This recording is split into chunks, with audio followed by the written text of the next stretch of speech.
Friday to the Ungovernables, the Captain's Crew, the LFA family, McGroin Nation, coming to you live from the deep red state of Tennessee. You guys know what it is on rumble.com/LFA TV. Welcome to Ungoverned. Happy Friday. I got the date wrong this morning when I woke up. I put my good morning message on X, and I said today is Friday, November 8th.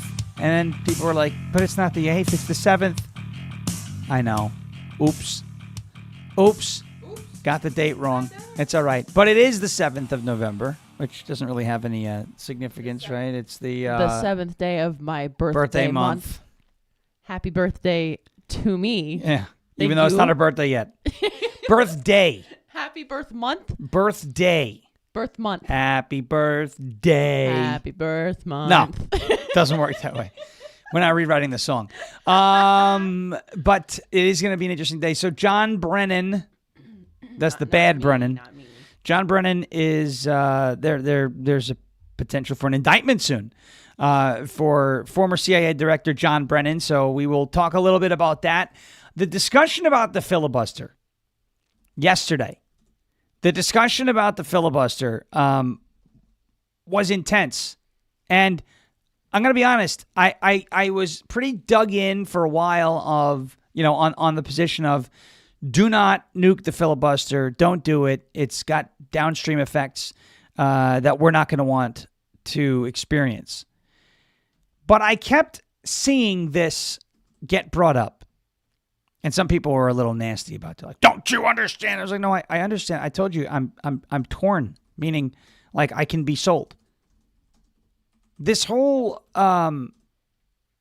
topic of the filibuster and what could happen downstream if we nuke the filibuster is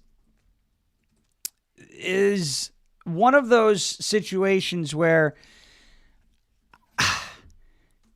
offense versus defense. That's the point that was being made yesterday. Basically, the Democrats are going to do it no matter what. They already tried to do it, and Manchin and Sinema stopped them from doing it. The Democrats are going to do it no matter what.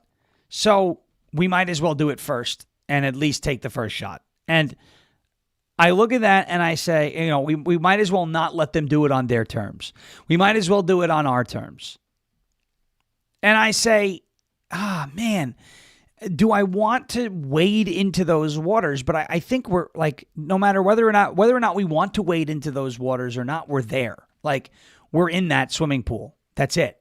We're in that body of water already. That is the arena. And it just may feel uncomfortable that is where we are because we don't want to be there. But we're there regardless whether we want to be there or not. You understand what I'm saying? Like, it could be 95 degrees out and, extremely hot in the summer. And as badly as I don't want it to be that hot, like how hot it was at the Ark, right? As badly as it's still that hot. And so we have to just adjust to what we've been given.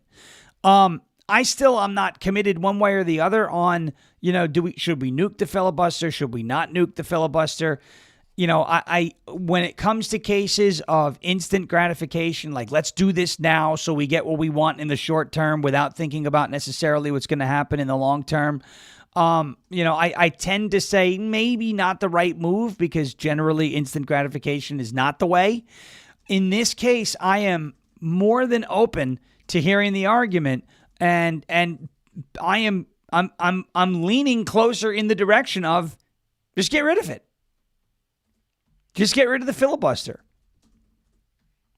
When Democrats have the power that Republicans are going to give them, it's going to come back to bite us. But are they going to take that power anyway? Because they've already tried.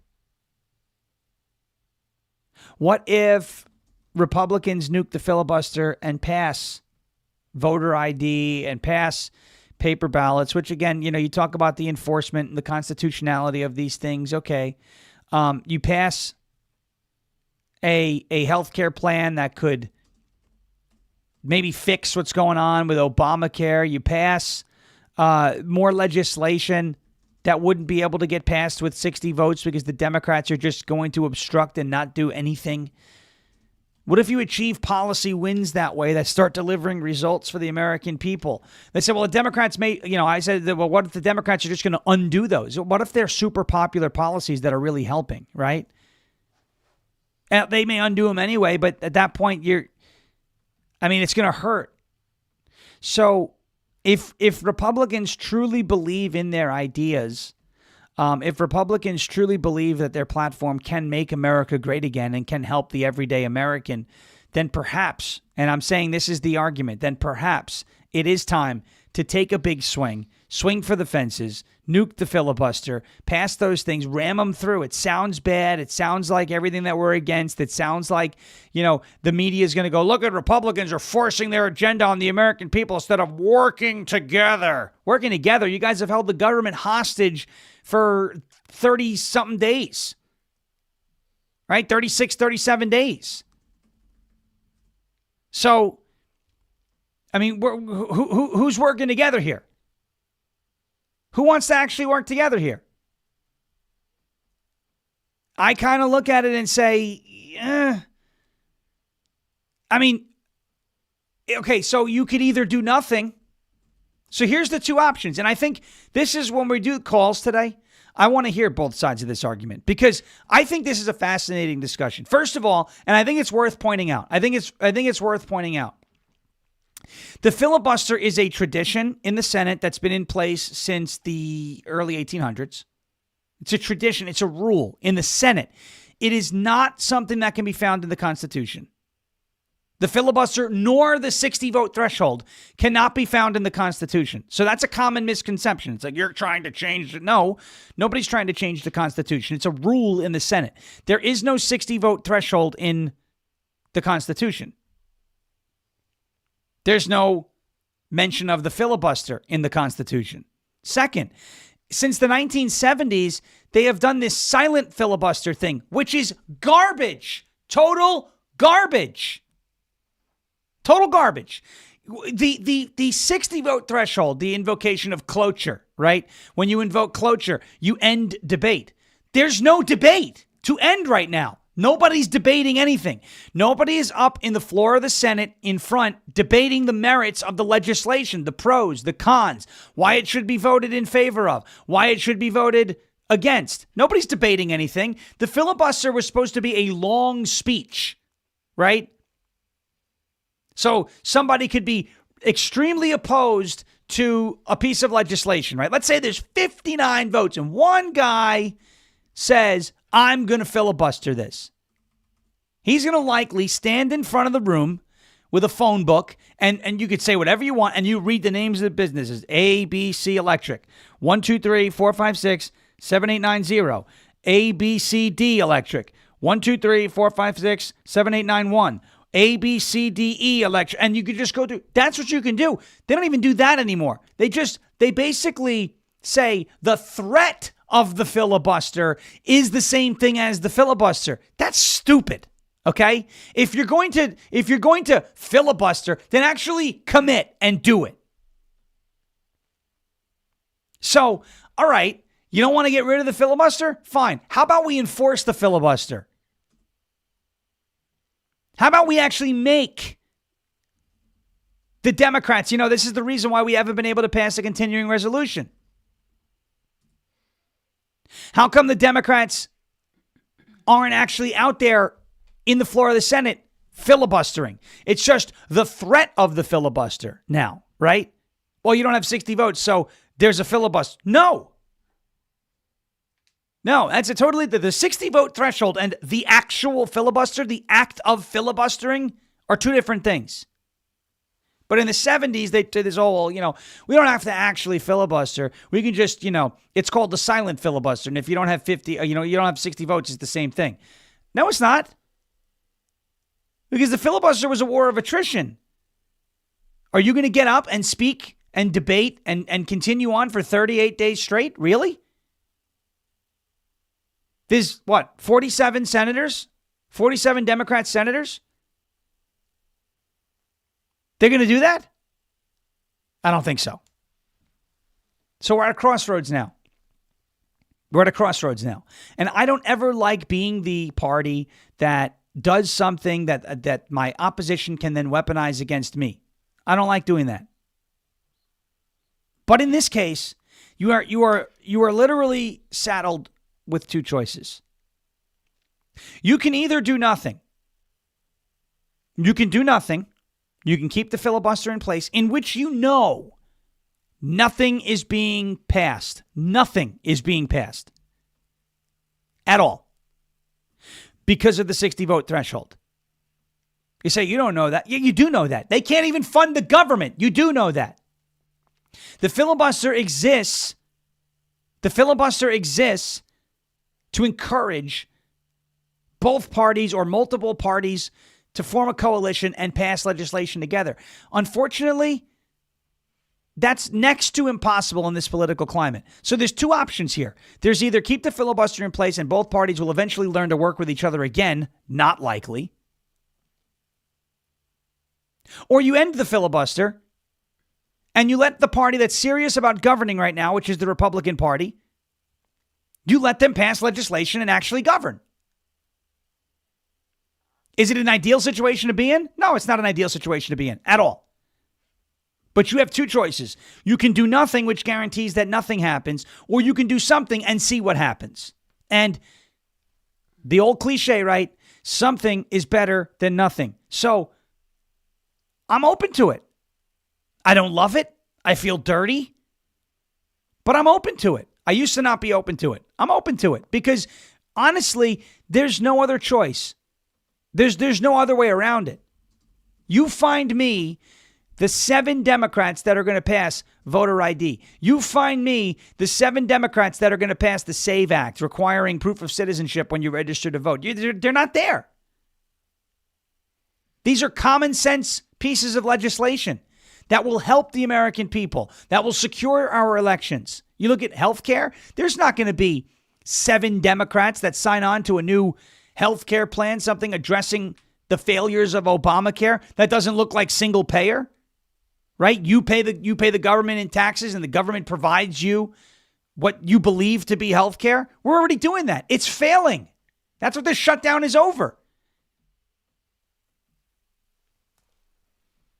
We're left with no choice. Oh, they said, well, if the Democrats get power, they'll just undo those laws. Yes, they will. But what if we truly believe that the laws and the policy ideas that we have will deliver overwhelmingly positive results, then can the Democrats actually undo those laws?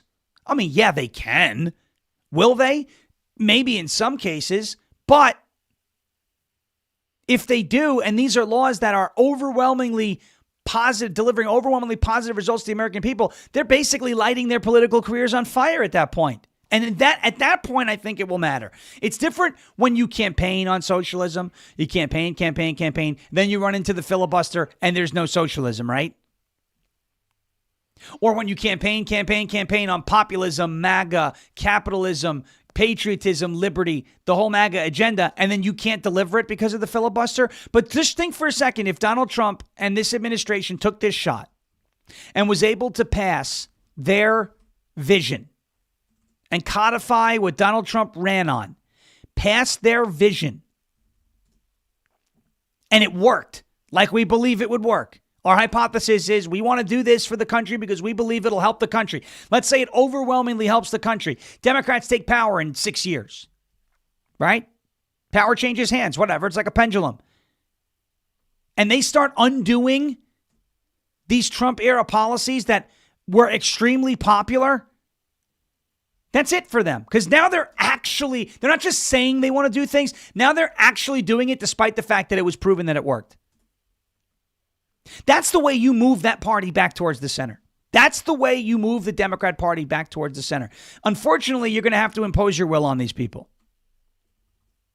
And impose your will on the system. And show everybody, look, we are never going to be able to do what we want to do because those people are in the way. So now we're going to get them out of the way and we're going to show you that this is going to work. And when you see that it works and when you see that your life is getting better and when you see that the legislation that they refused to let through the Senate with the 60 vote threshold, now that it's in place and it is helping, Now you will see.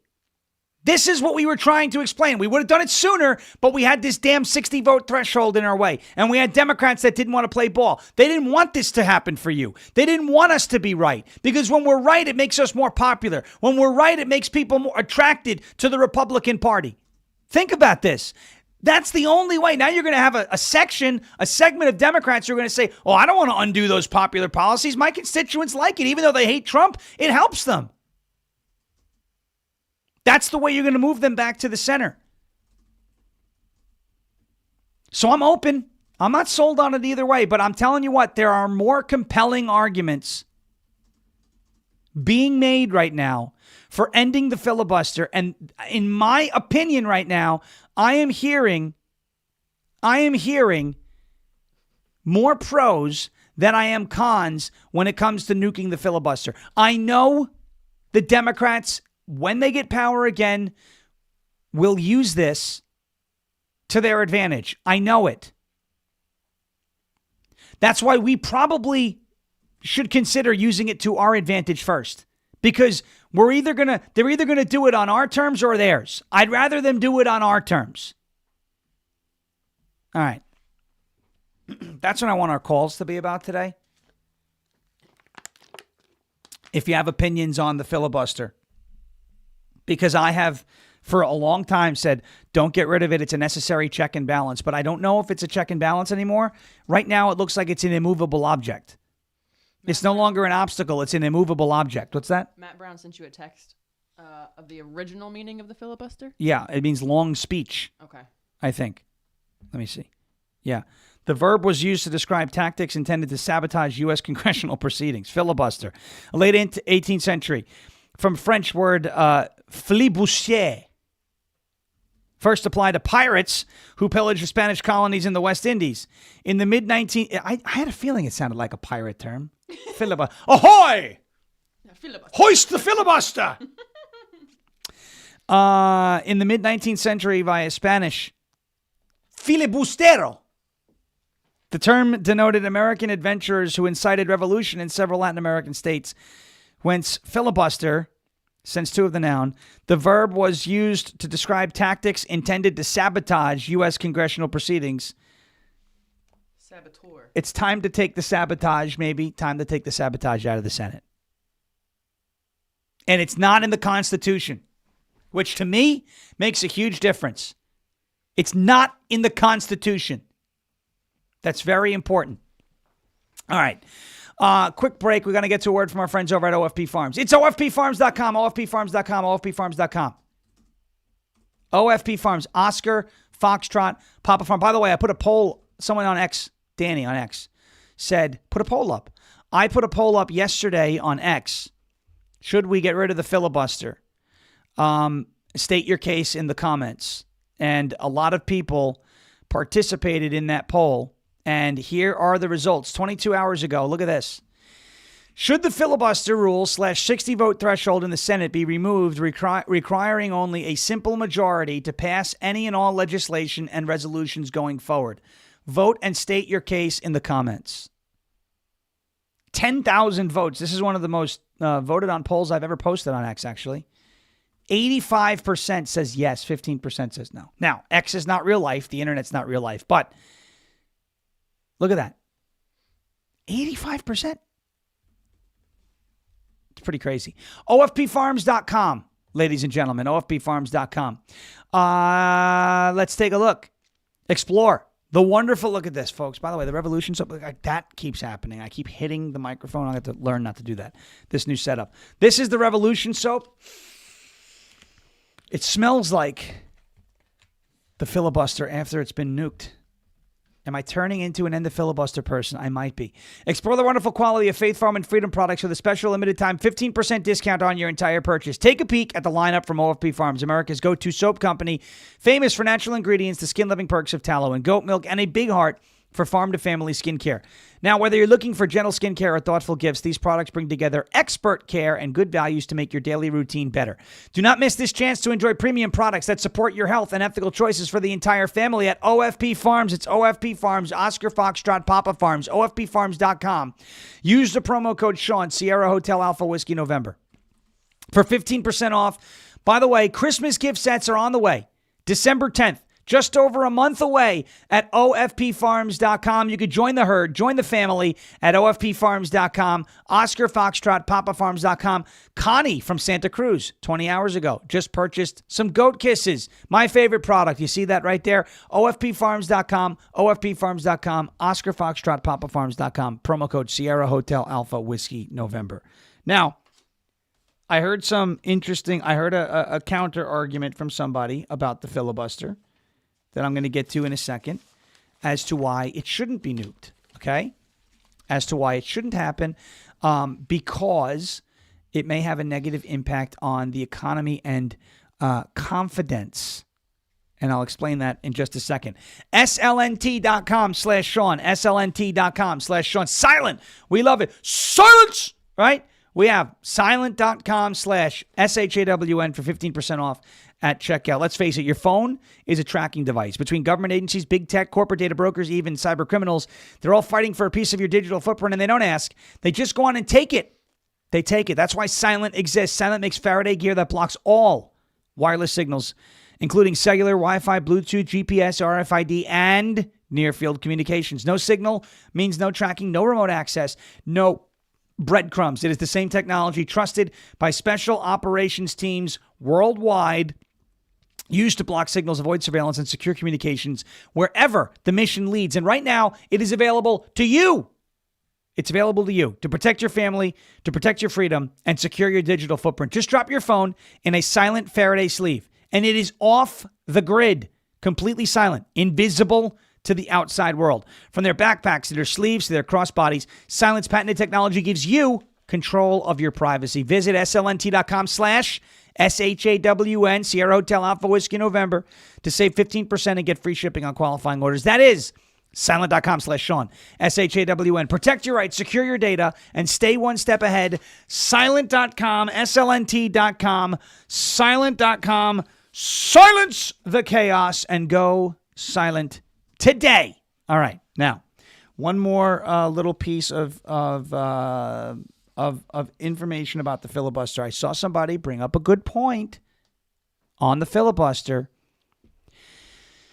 If you take the filibuster away and you deal with every 2 years or every 4 years, the laws radically change, right? Left, right. If you have the party in power, the laws can just go. If you take the filibuster away, you have businesses now that don't know what the laws are going to be for a long enough time, other than 2 years or 4 years. It's going to hurt confidence. That could cause a problem. Do businesses want to invest in a country that is going back and forth like a windshield wiper in terms of legislation? Not just, policy direction, but actual legislative, pieces of legislation. It's a good question. Is that good enough to not want to nuke the filibuster? I don't know. We'll get your calls in about 20 minutes, and I'd love to see that. 631-527-4545. All right. I want to get to this story about John Brennan, okay? The DOJ, and again, the filibuster is not in the Constitution. I think that's very important. It's not in the Constitution. We're not taking anybody's constitutional rights away, okay? So that is, I think that's very important, a very important distinction to make there. All right, John Brennan. John Brennan is now in the sights of the Department of Justice, which is good. Good news, right? I mean, we want to see action on this front.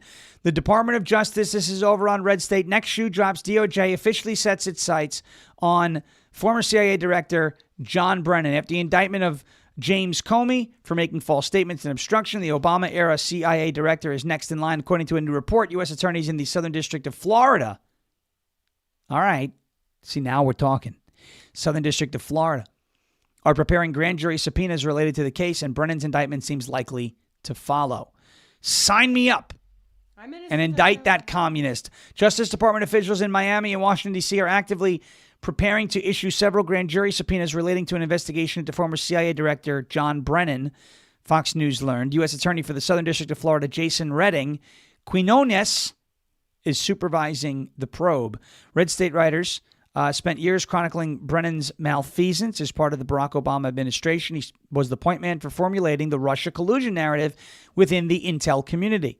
It included deciding to use the discredited Steele dossier as the predicate, despite knowing by the summer of 2016 that it was badly sourced opposition research funded by the Clinton campaign. Okay, so remember, the Steele dossier was one of those things. The Steele dossier was one of those things where, they used it, they circularly reported anonymous sources in the media. Oh, well, we heard the same thing that's in the dossier. It must be true, even though it came from the same person, right? It came all roads lead to Christopher Steele. It all came from the same person. And didn't we learn something earlier this week? We never went over it on the show, but we'll get to it now. Didn't we learn something earlier this week about James Comey and his emails? I think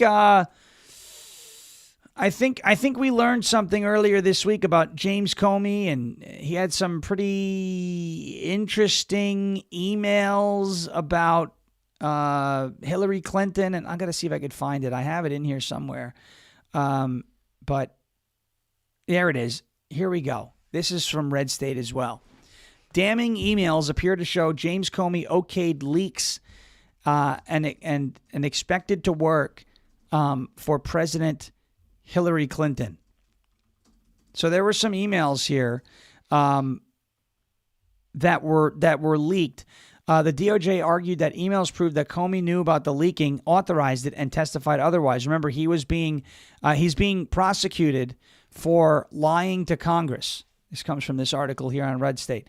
Prosecuted for lying to Congress about, his awareness of the leaks. Quote, consistent with the above described correspondence, Richmond corresponded extensively with members of the media regarding on or behalf of the defendant, including in an anonymous capacity. It wasn't the only action on the case Monday. Prosecutors also argued that Comey's attempt to get the case thrown out because he was being vindictively prosecuted was a bunch of malarkey. U.S. Attorney Lindsay Halligan files public response to James Comey's motion to dismiss his indictment for vindictive prosecution. This is the email. This is the damning evidence of then Comey's handwritten note on FBI Director letterhead evidencing Comey's knowledge of and even participation in the Russian collusion conspiracy against Trump. Let's take a look at it. We put it on your screen, right? Look at that. Nope, you don't see it. Now you see it, okay? Let's put that on your screen. This is the handwritten note. Can we read it? HRC. Well, he has terrible handwriting. This is the note, though. Look at that. Okay? That's the note. Get out of here. That's the wrong article. That's the note. The smoking gun. Crooked Hillary Clinton and James Comey. The 8647 James Comey, the one behind that seashell, right? He found seashells on the beach that just happened to say 8647, but they don't want you to believe that that he meant to kill Donald Trump. So stupid. Here, I'm going to play a clip of audio only of John Solomon giving a little bit more insight about this email. So let's take a listen to John Solomon from Just the News. A couple of minutes ago over at Just the News. Now, all right, let's get down to some big bombshell news that just moved a couple of minutes ago over at justthenews.com. We've been following the story of James Comey. He's indicted for lying to Congress, saying he never authorized any of his staff to leak to the media. And late last week, as we told you, he played the victim card. I'm being maliciously prosecuted because Donald Trump hates me. Well, today, the Kash Patel FBI and the lead attorney prosecuting his case, Lindsay Halligan, well, they responded, and they responded with a lot of evidence. What did they respond with? James Comey's own emails and his own handwritten notes. And what do they show? They show that James Comey was clearly aware that his top aide was providing information anonymously to the news media. Not only was he aware of it, he wrote in a private email, "Good job, my friend," actually congratulating him when Dan Richmond, one of his top lieutenants, told him what he had just done with the New York Times. Yes, just like the indictment said, the story was about Hillary Clinton's email, so it backs up the government's case that Comey was authorizing leaks to through his staff to reporters concerning a Hillary Clinton case, just like they argued. But they went a little bit further. It turns out that when Kash Patel found those burn bags in that secret room where a whole bunch of FBI evidence was sitting, they found something special, some handwritten notes by James Comey. What do those handwritten notes show? He appeared to be aware in September 2016 that of the U.S. intelligence intercept that Hillary Clinton had approved a plan to hang a fake Russian shingle on Donald Trump's campaign house. Now, that's important because the handwritten notes don't match with James Comey's testimony. James Comey told Congress, that doesn't sound familiar. I don't think I ever knew about that. He wrote about it in his hand notes. We just showed you those notes. Finally, one will ask, well, why would James Comey do this? What was the motive? Today's emails that were just released in the court filing give us one other answer. He wrote to Dan Richmond, his lieutenant, that he fully expected soon to be working for President-elect Hillary Clinton. That's right from the emails. So he was waiting to work for Hillary Clinton, and he thought that Hillary Clinton would be grateful for the way he did things in handling her email case. That wasn't what the victim card I think James Comey was planning to play. But all of that emails, all of those letters, all those court filings, even the handwritten notes, we just posted them at justthenews.com. Oh, my. We'll have more of that breaking news. Thank you, John Solomon. And we went audio only on that. But, folks, I mean, I don't know. Are you going to get a fair jury to convict him? It seems like it might be a little cut and dry. I don't know. And now John Brennan is in the hot seat also over his handling of the dossier in the Russia case. So let's see what happens, folks. Let's see what happens. We can't do anything else but indict and then try the case. That's all we can hope for. Now, Southern District of Florida, going to get a good jury down there. John Brennan might be in a little bit of trouble. A little bit of hot water. A little bit of hot water. All right, we're going to take a break. And then I want to tell you about this pretty interesting decision made in the Second Circuit Court of Appeals regarding Trump's criminal case in New York City. Remember that rigged disaster of a case? That was a rigged disaster of a case. All right, let's get to a word from our friends over at Old Glory Bank. Come on now. OldGloryBank.com, OldGloryBank.com, OldGloryBank.com. This is your favorite president. You know all about it. President Donald J. Trump, and I'm here to tell you about Old Glory Bank, the premier bank for faith and freedom.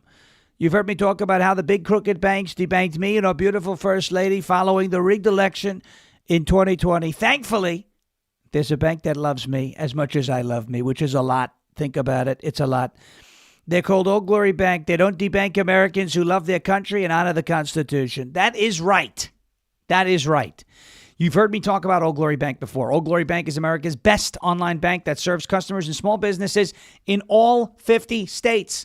I'm a customer. My wife is a customer. They have everything you need to bank online, including free accounts, free overdraft protection, early direct deposit, home loans, VA loans, and business loans. That is why Old Glory Bank quickly grew from $10 million to over $225 million in deposits. Your money is your business, period. End of story. Open an account today in minutes at oldglorybank.com. That is oldglorybank.com. Open that free account. It takes no time. It is a free account, folks. I'm not asking you to buy anything. Oldglorybank.com, oldglorybank.com. If you're down with OGB, go to oldglorybank.com and set up an account today. All right.